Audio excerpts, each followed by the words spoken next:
जगातील लाखो भाविकांचे श्रद्धास्थान असलेले अहिल्यानगर जिल्ह्यातील शनिशिंगणापूर हे गेल्या काही वर्षांपासून चांगले चर्चेत आहे. कधी बोगस कामगार भरती, कधी सरकार व विश्वस्तांमधील वाद, कधी देवस्थानमधील भ्रष्टाचार, कधी बनावट पावती पुस्तक व बनावट QR कोड, अशा वेगवेगळ्या कारणांनी या देवस्थानची चर्चा नेहमीच होते.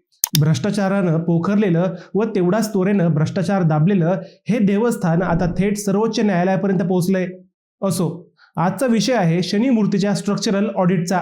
शनिशिंगणापूर येथील प्रसिद्ध शनिशिळेला आता वज्रलेप लावला जाणार आहे. पंढरपूरच्या विठ्ठल मूर्तीवर जसा वज्रलेप लावला गेलाय तसाच वज्रलेप आता शनिशिळेवरही लावला जाणार आहे. भारतीय पुरातत्व विभागानं या कामाला परवानगी दिली असून त्यासाठी छत्रपती संभाजीनगर येथील तज्ज्ञांची नेमणूकही करण्यात आली आहे. नेमकं काय आहे हे वज्रलेप प्रकरण आणि वज्रलेपानं काय होईल हाच विषय आज आपण समजून घेऊया. नमस्कार, मी अजय आणि तुम्ही पाहतात अहिल्यानगर लाईव्ह 24, नगरी घडामोडींचं परफेक्ट ॲनालिसिस. अहिल्यानगर जिल्ह्यातील नेवासा तालुक्यात शनिशिंगणापूर गाव आहे. येथेच स्वयंभू शनिशिळा आहे. जवळच असलेल्या पानस नाल्यात ही शिळा वाहून आल्याचा इतिहास आहे. गावातील मामा भाच्यांनी या मूर्तीची प्राणप्रतिष्ठा केली. शनिशिंगणापूरच्या शनिशिळेचा इतिहास अतिशय रहस्यमय आणि चमत्कारिक आहे.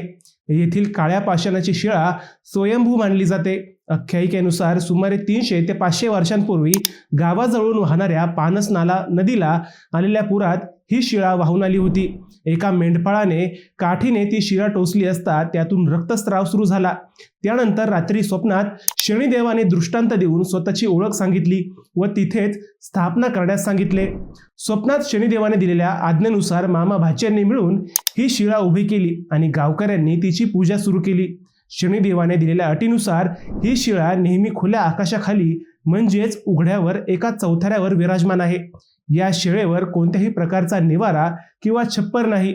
अगदी शेजारच्या कडुनिंबाच्या झाडाची फांदी जरी या शिळेवर आली तरी ती लगेच जळून जाते असं सांगितलं जातं.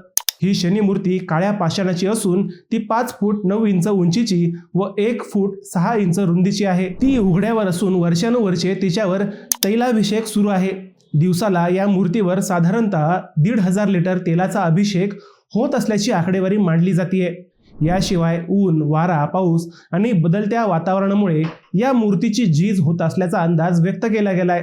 या मूर्तीबाबत व तिची झीज होण्याबाबत जेव्हा चर्चा सुरू झाली त्यानंतर सरकारने छत्रपती संभाजीनगर येथील पुरातत्व विभागाच्या तज्ज्ञांची नेमणूक करून या शनिशिळेची तपासणी केली. शनी मूर्तीवर अर्पण होणारे तेल हे गुणवत्तापूर्ण नाही असा अहवाल यापूर्वीच आला होता. शिवाय देवस्थानकडे या तेलाची पडताळणी करण्यासाठी स्वतंत्र प्रयोगशाळाही नाही. त्यामुळे गेल्या कित्येक वर्षांपासून देवावर निकृष्ट दर्जाचे तेल वाहिले जात असल्याचा आरोप होता. याच रासायनिक तेलामुळे शनी मूर्तीची झीज होत असून मूर्तीचा काही भाग 2022 साली तुटल्याचेही समोर आले होते. नगरमधील अन्न व औषध प्रशासनानेही या गंभीर बाबीकडे यापूर्वी दुर्लक्ष केल्याचे दिसले. त्यापूर्वी या मूर्तीचे स्ट्रक्चरल ऑडिट करण्याची गरज लक्षात घेऊन देवस्थान प्रशासनाने पुरातत्व विभागाला याबाबतचा प्रस्ताव दिला होता. या प्रस्तावाला आता मंजुरी मिळाली आहे. लवकरच याबाबत अहवाल येऊन मूर्तीला पंढरपूरच्या विठ्ठलाच्या मूर्तीसारखा वज्रलेप दिला जाईल अशा बातम्या सुरू झाल्या आहेत. खरं तर शनिशिळेवर भाविक काहीही अर्पण करत आहेत. ज्या वस्तू शनिशिळेवर अर्पण केल्या जातात त्या तेलासह इतर कोणत्याही वस्तूची गुणवत्ता तपासली जात नाही. लोखंडी अंगठी, काळे कापड, घोड्याची सांगून अर्पण केली जाणारी लोखंडाची नाळ, काळे तीळ अशा कोणत्याच वस्तूची गुणवत्ता तपासली जात नाही. या कडक वस्तूंच्या घर्षणामुळे शनी मूर्तीची झीज होत असल्याचे सांगितले जाते.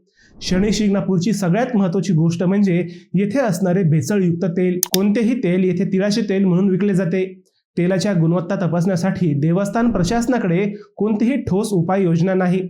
ती उपाययोजना आता तरी व्हावी अशी भाविकांची अपेक्षा आहे. शनेश्वर देवस्थानचे कार्यकारी अधिकारी अतुल चोरमारे यांनीही शनी मूर्तीच्या संरक्षणाबाबत आता पुढाकार घेतल्याचे दिसले. पंढरपूरच्या विठ्ठल रुक्मिणी मंदिराप्रमाणे शनी मूर्तीची वैज्ञानिक पद्धतीने परीक्षण व संवर्धन करण्यासाठी देवस्थान प्रशासनाने आता पुरातत्व विभागाकडे पाठपुरावा सुरू केला आहे.